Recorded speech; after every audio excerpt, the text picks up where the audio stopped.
Have you ever felt like someone was watching you when you thought you were completely alone? Have you ever woken up in the middle of the night, not because of a sound, but because of a strange feeling that chilled your skin? Tonight, I'll tell you 3 true horror stories, disturbing experiences that happened in what should have been the safest places: a bedroom, a friend's house, a quiet neighborhood. These stories didn't just terrify those who lived through them. They left psychological scars that never faded. Turn off the lights, put on your headphones, and get ready. You're about to enter the world of nightmares where the line between reality and dream becomes terrifyingly blurry. Story 1. The Man in the Dream. If a dream repeats itself for years, would you think it's just coincidence? Or a buried memory trying to resurface? I started having the dream when I was about 7 or 8. Not often, but often enough to haunt me. Every few months I'd have the exact same dream, and the strange thing was, it never changed. I'd see myself lying in bed, but not from my own perspective. I was watching from above like there was a camera mounted to the ceiling, live streaming my every breath. That out-of-body feeling terrified me. I'd try to drift back into my body, but all I could do was turn my head, glancing around my familiar bedroom. And then, I'd begin to notice the strange things. The digital clock on my nightstand was always counting down. The walls were covered in scribbled drawings, stick figures holding hands and smiling in front of a house with a blue roof. A child stood in the middle. It looked like me, but I had never drawn those. I'd never liked drawing.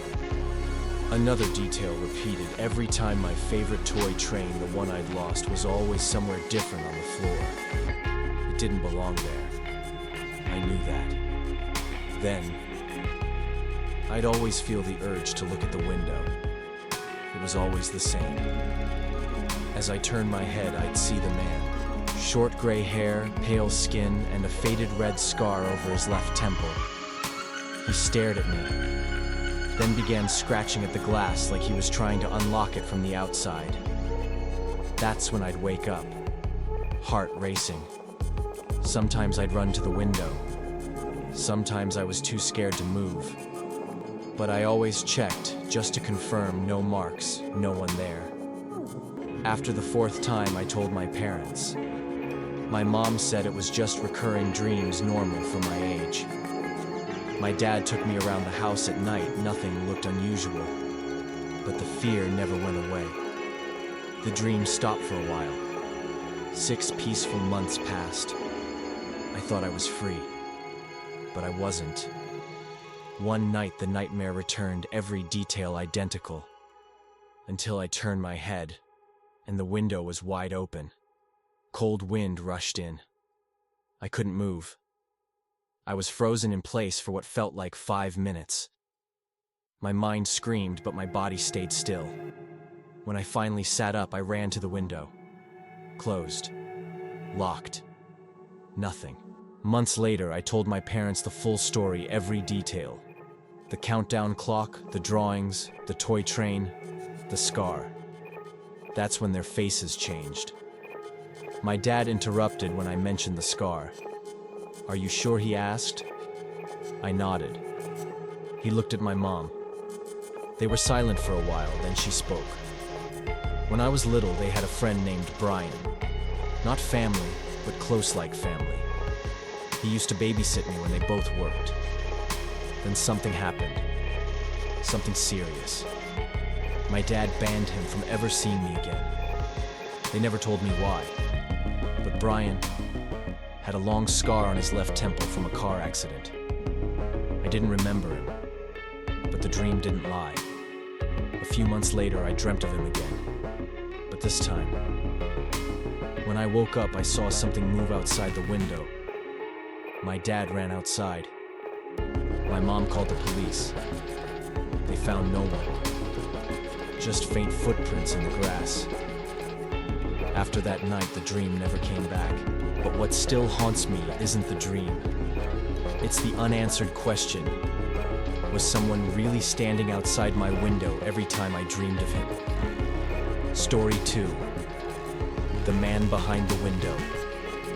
I've never been someone who gets freaked out by dreams until the nightmare began. It didn't happen often, maybe once every few months, but every time I woke up, it felt like I'd survived something my body couldn't fully process.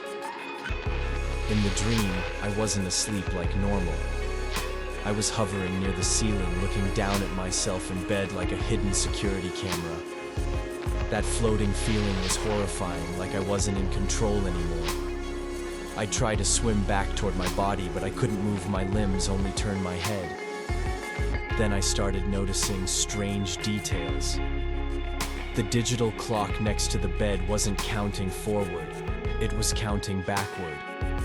The walls were covered in crayon drawings, people holding hands smiling in front of a house with a blue roof. And in every picture there was a small child, clearly me. I never drew those. I was never into drawing. And worse, the same old plastic toy train I'd lost as a kid. It would show up in different places every time. Sometimes by the wall, sometimes at the foot of the bed. But the scariest part was always the window. Every time I looked that way, there he was, standing outside the glass. Short gray hair, a dark red scar stretching from his left temple to his cheek. He didn't knock, didn't speak, just stared. Then slowly began scratching the glass. That was always when I woke up, either bolting upright in panic or frozen stiff with fear. After the 4th dream, I told my parents. They brushed it off as recurring dreams. Common, they said. But I couldn't stop thinking about it. And then, it stopped. 6 months passed. Nothing. Until one night, the same dream returned. The countdown clock, the creepy drawings, the train. But this time, the window was open. No barrier, no glass, nothing between us. I woke up in full sleep paralysis. Couldn't move, couldn't scream, couldn't even close my eyes. Just the cold, like something from another world blowing through the room. I lay there helpless for 5 full minutes, terrified that he might already be inside. When I could finally move, I ran to the window. It was still locked, but I didn't sleep again that night. Later, I gave my parents the full details.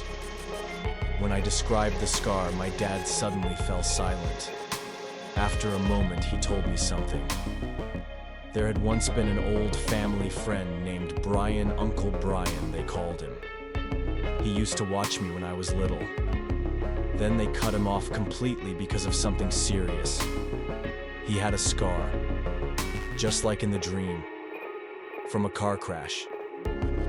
I had no memory of him, but somehow the dream knew. Worse, one night after waking from that dream again, I saw a shadow move past the window. My dad ran outside, and in the soft dirt beneath my window were fresh footprints. Story 3. Under the Yellow Light. A few months ago on a Friday night, I was staying over at my girlfriend Bonnie's house. Her parents had gone away for the weekend, a trip to celebrate something, and she'd invited me to sleep over. Normally that would have been off limits, but this time the house was empty. Bonnie lived in a quiet suburb where every house looked the same. By 10 p.m., the neighborhood was silent. So silent it felt wrong. We watched movies, snacked, then went to bed around midnight. Her room was on the 2nd floor with a window facing the trees in the backyard. At night, it was nothing but a black void. I don't remember falling asleep, but I'll never forget the dream that followed. In it, I was woken by the sound of a door slamming downstairs. Heavy footsteps echoed up the stairs. I jumped out of bed ready to investigate, but something stopped me. A thin line of yellow light crept in under the door. It shouldn't have been there. We had turned off every light. But the scariest part wasn't the light, it was the feeling that I'd seen this before. I froze, staring at the light. Then the voices started. First, a woman's voice, soft but vicious, whispering insults about me, about my appearance, my future, my life. Then it began saying things no one else could have known. Buried memories, deep regrets, secrets I'd never told anyone, not even Bonnie. Then the voices multiplied. 1, 2, 10, hundreds. Screaming inside my head, tearing through my mind like surgery under a spotlight. I couldn't take it. I ran to the door and flung it open. All the lights went out. The house was swallowed in pitch black. No voices, no footsteps, just cold, bone-deep cold. I crawled back into bed like a scared 6-year-old trembling under the covers. Then, I woke up, but I was still dreaming, and I didn't know it. I sat up, panting. Bonnie was still asleep. I thought I'd escaped. But when I looked toward the door, the yellow light was back, and the door slammed again. I didn't know what was happening. The nightmare repeated over and over like a loop with no exit. Each time I opened the door, the cold and the dark would come rushing in. Finally, I truly woke up. Or I thought I did. I looked at the door. The yellow light was still there. This time it was real, no doubt. I sat straight up, gently shook Bonnie awake, and locked the bedroom door as I called 911. Downstairs there were footsteps. Someone was in the house. Police arrived within minutes. They busted in, sweeping the home with flashlights. And then, they arrested 2 masked men. Bonnie was pale with fear. Her parents rushed home from their trip. They weren't mad I'd stayed the night. They were grateful.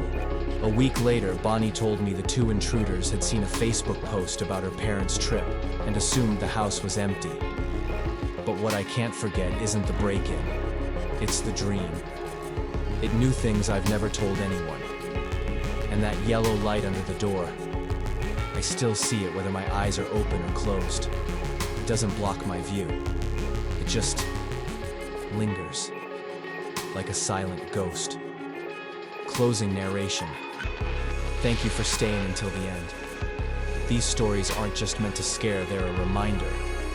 Some things still linger in the dark, even when we stop believing in them. If you've ever experienced something strange, a recurring dream, a feeling of being watched, share your story in the comments. It might just be the next one I tell. Don't forget to like, subscribe, and turn on notifications so you don't miss the next terrifying tale. See you again in the dark.